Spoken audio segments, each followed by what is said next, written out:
1995년 6월 29일 오후 5시 52분 서울 서초구 서초동의 하늘을 찢는 굉음이 울려 퍼졌다. 7층짜리 삼풍백화점이 단 20초 만에 거대한 콘크리트 무덤으로 변했다.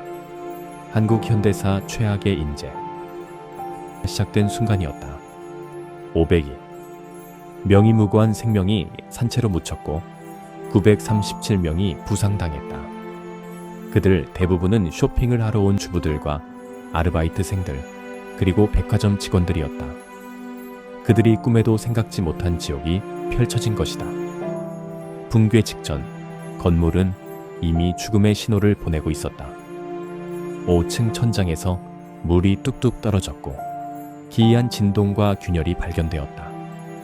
직원들은 이를 경영진에게 보고했지만 그들이 받은 대답은 충격적이었다. 영업을 계속해. 오늘은 세일 마지막 날이야. 이윤 앞의 생명은 안중에도 없었 애쓰다. 그리고 몇 시간 후 상상조차 할 수 없는 최악의제한 기현실이 되었다. 욕망의 탑, 부실의 역사. 삼풍백화점은 그 탄생부터 비극을 향해 달려가고 있었다. 1987년 착공 당시부터 건물은 치명적인 결함을 안고 있었다. 원래 4층으로 설계된 건물은 경영진의 욕심에 의해 5층으로 변경되었고 공사 중에 다시 7층으로 지부리하게 증축되었다. 이 과정에서 구조 안전성은 철저히 무시되었다. 더 많은 매장, 더 많은 수익, 더 많은 층. 이것이 이한 회장과 경영진이 추구한 유일한 가치였다. 건설 당시 기둥과 보해 철근은 설계보다 훨씬 적게 들어갔다. 콘크리트 강도는 기준치에 미달했고 기초 공사는 부실했다. 이는 단순한 실수가 아닌 의도적인 비용 절감의 결과였다. 건물 옥상에는 무거운 에어컨 실외기, 수십 대가 무분별하게 설치되었고 하중을 견디지 못한 기둥들은 서서히 균열을 일으키기 시작했다. 1993년 건물은 이미 심각한 상태였다.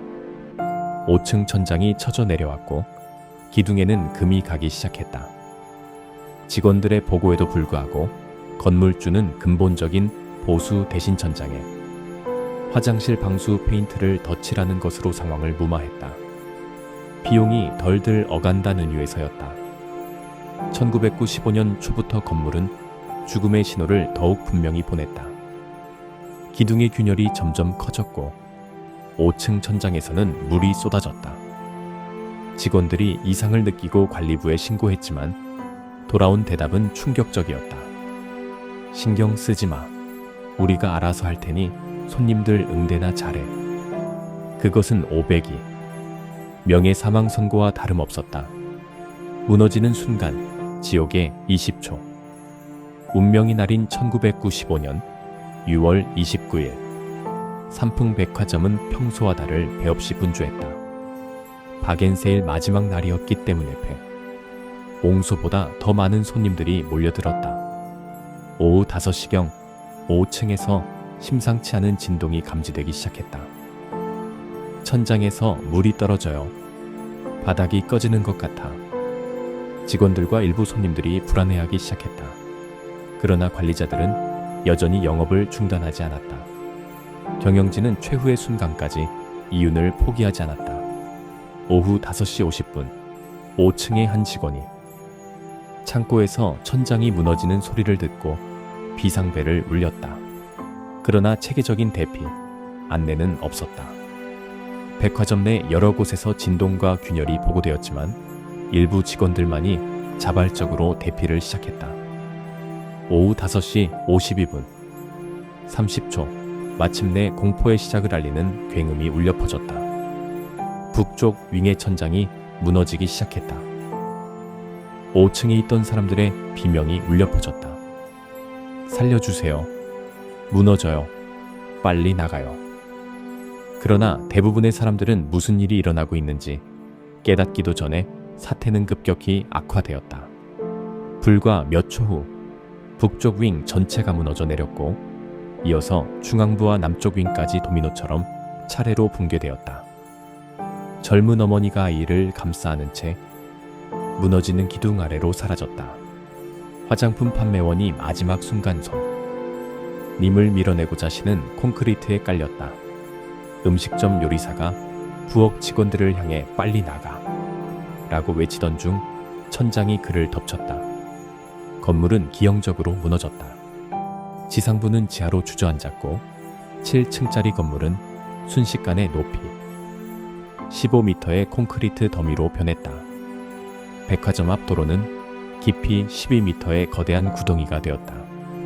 주변에 있던 사람들은 공포에 질려 소리쳤다. 하늘이 무너져 내렸어.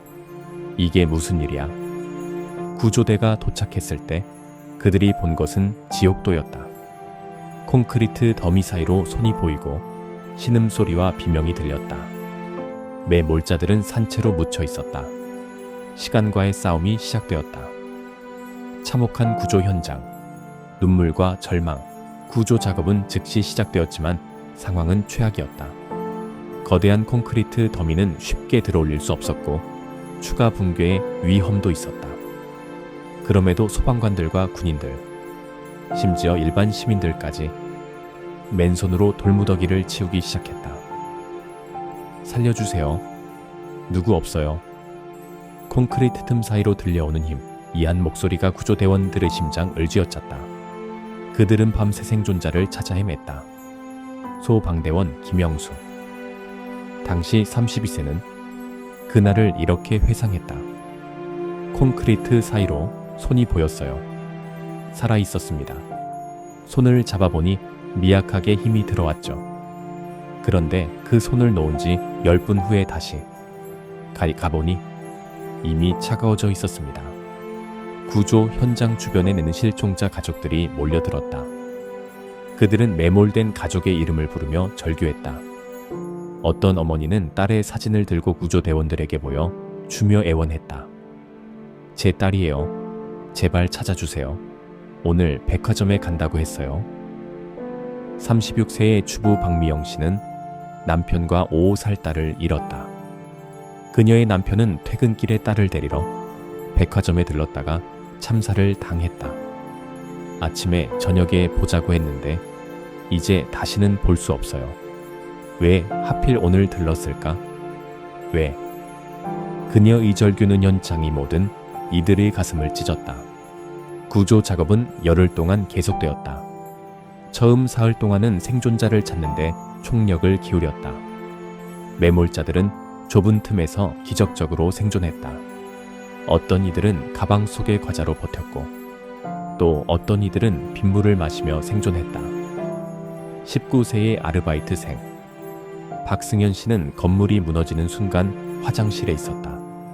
그는 화장실 칸막이 사이 형성된 좁은 공간에서 3일 동안 생존했다. 구조되었을 때 그는 이렇게 말했다. 죽을 줄 알았어요. 어둠 속에서 숨만 쉬었어요. 가족들 얼굴이 떠올라서 끝까지 버텼습니다. 그러나 모든 사람이 그렇게 운이 좋지는 않았다. 시간이 갈수록 생존 가능성은 희박해졌고 시신 수습이 주요 작업이 되었다. 유족들의 슬픔은 더욱 깊어졌다. 책임자들 이 뻔뻔한 변명. 재난 직후 삼풍백화점의 이한봉 회장은 잠적했다. 국민의 분노가 끓어오르는 가운데 그는 3일 동안이나 모습을 감췄다가 마침내 체포되었다. 재판정에서 그가 한 변명은 국민들의 공분을 샀다. 건물 관리는 전문가들이 하는 일입니다. 저는 경영만 담당했을 뿐이에요. 그의 마른 책임 회피 그 자체였다. 이한봉 회장은 건물의 구조적 결함을 알고 있었음에도 안전 대책을 무시하고 영업을 강행했다는 증거가 속속 드러났다. 붕괴 당일 아침에도 5층 천장에 균열이 보고되었지만 그는 영업 중단을 지시하지 않았다. 삼풍백화점의 시설 관리 책임자 황모 씨 역시 충격적인 변명을 늘어놓았다. 누가 건물이 무너질 줄 알았겠습니까? 작은 균열 정도는 어느 건물에나 있는 것 아닙니까? 이 말을 들은 한 유가족은 법정에서 울부짖었다. 제 딸의 목숨이 그렇게 가벼운가요? 작은 균열이라고요? 그것 때문에 우리 아이가 영원히 돌아오지 못하는데 건축 설계자와 시공사 관계자들도 책임을 서로에게 떠넘겼다. 서초구청 담당 공무원들은 허술한 건축 검사를 인정하면 서도 관행이었다는 변명을 늘어놓았다. 다른 건물도 다 그렇게 했어요.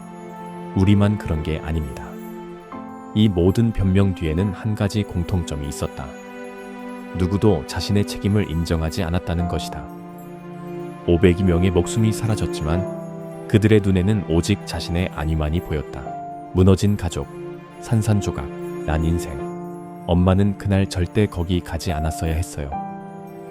10살 소녀 김지영은 눈물을 흘리며 말했다. 그녀의 어머니 이영숙은 친구의 생일 선물을 사러 삼풍백화점에 들렀다가 돌아오지 못했다. 마지막으로 저녁에 맛있는 거 해줄게. 일찍 와라고 말했어요. 기다렸는데 엄마가 안 와요. 소녀의 눈물은 멈추지 않았고 그녀의 아버지는 말을 잇지 못했다. 한 가정의 행복이 무너지는 순간이었다. 28세 백화점 직원 정민수는 5층 식품 매장에서 일하고 있었다. 그는 붕괴 직전 이상한 진동을 느끼고 주변 사람들에게 대피하라고 소리쳤다. 그 덕분에 몇몇 손님들이 살아남았지만 그 자신은 무너지는 건물에 깔려 숨졌다. 그의 약혼자 윤미경 씨는 예정되어 있던 결혼식장을 장례식장으로 바꿔야 했다. 그가 마지막으로 한 일이 다른 사람을 구한 거라니. 자랑스럽지만 너무 아파요. 우리는 다음 달에 결혼할 예정이었어요. 그녀는 약혼 반지를 만지작거리며 흐느꼈다. 꿈과 희망, 사랑이 모두 콘크리트 더미 아래 묻혀버린 것이다. 62세의 노인 박영호 씨는 아내와 딸을 한꺼번에 잃었다. 그들은 딸의 출산 준비물을 사러 백화점에 갔다가 참사를 당했다. 뱃속의 아이까지 그는 한 번에 세 가족을 잃은 셈이었다. 내가 대신 갔어야 했는데, 내가 갔어야 했는데. 그의 통곡 소리는 장례식장을 가득 채웠다. 그는 아내와 딸의 영정사진을 끌어안고 밤새 울었다. 유족들의 슬픔은 시간이 지나도 치유되지 않았다. 그들에게는 산풍 이전과 산풍 이후로 나뉜 인생이 있을 뿐이었다. 많은 유족들이 외상 후 스트레스 장애를 겪었고 알코올 중독, 우울증에 시달렸다. 어떤 이들은 자살로 생을 마감하기도 했다. 37세의 김영환 씨는 아내를 잃고 두 아이를 혼자 키우게 되었다.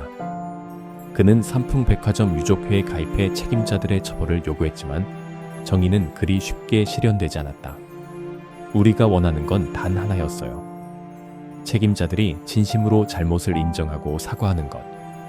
하지만 그들은 끝까지 변명만 늘 언어왔습니다. 살아남은 자들의 고통 또한 컸다. 부상자들 중 상당수는 영구적인 장애를 얻었다. 25세의 대학생 이선영 씨는 백화점 건물에 깔려 양쪽 다리를 잃었다. 때로는 죽는 것보다 더 고통스러워요. 모든 꿈과 희망이 산산조각 났으니까요. 그녀는 몇 년간 의재활 끝 테이족을 달고 걷는 법을 배웠지만 삶은 영원 휘달라졌다. 부실한 보상과 계속되는 투쟁. 재난 직후 정부와 삼풍그룹은 피해자들에게 보상을 약속했다. 그러나 실제 보상 과정은 유족들에게 또 다른 고통이었다. 삼풍그룹은 파산을 선언했고 피해자들은 적절한 보상을 받지 못했다. 42세의 유가족 최병철 씨는 분노했다. 그들은 우리 가족의 목숨값을 계산기로 따졌어요. 딸의 목숨이 얼마냐고 물었더니 나이가 어려 경제활동을 안 했으니 보상금이 적다고 했습니다. 이게 말이 됩니까? 유족들과 부상자들은 법적 투쟁을 이어갔다. 그들은 삼풍그룹뿐만 아니라 부실 감리를 한 공무원들, 시공사까지 고소했다. 그러나 법정 투쟁은 수년간 이어졌고 많은 유족들은 지쳐갔다. 죽은 가족은 돌아오지 않는데 우리는 계속 싸워야 했어요. 법정에서, 보상금 협상장에서, 기자회견장에서 우리의 슬픔을 달러 단위로 환산하는 과정이 너무 고통스러웠습니다. 이한 회장은 결국 10년 6개월 의실형을 선고받았지만 많은 사람들은 이것이 500여 명의 목숨값으로는 터무 니 없이가 볍다고 느꼈다. 설계자와 시공사 관계자들, 공무원들도 각각 3년에서 7년의 형을 선고받았지만 대부분 특별 사면으로 더 일찍 풀려났다. 교훈 없는 비극의 반복, 삼풍백화점 참사는 한국 사회에 큰 충격을 주었다. 무분별한 성장 위주의 경제 정책, 안전 불감증, 부실한 행정 감독이 빚어낸 인재였다. 정부는 재발 방지를 위한 각종 대책을 내놓았고 건축법은 강화되었다. 그러나 이후에도 성수대교 붕괴, 대구 지하철 화재 등 대형 참사는 계속되었다. 시간이 흐르면서 교훈은 잊혀졌고 안전보다는 여전히 효율과 비용 절감이 우선시되었다. 삼풍백화점 붕괴의 현장은 현재 삼풍공원으로 조성되어 있다. 작은 추모비가 세워져 있지만 많은 시민들은 그곳이 500이 명의 목숨을 앗아간 비극의 현장이라는 사실조차 모른 채 지나친다. 삼풍 참사 생존자인 김영희 씨는 말한다. 우리는 아직도 매년 6월 29일이면 악몽을 꿉니다. 하지만 사회는 금방 잊어버렸어요. 돈보다 생명이 중요하다는 당연한 진리를 왜 이렇게 쉽게 잊는 걸까요?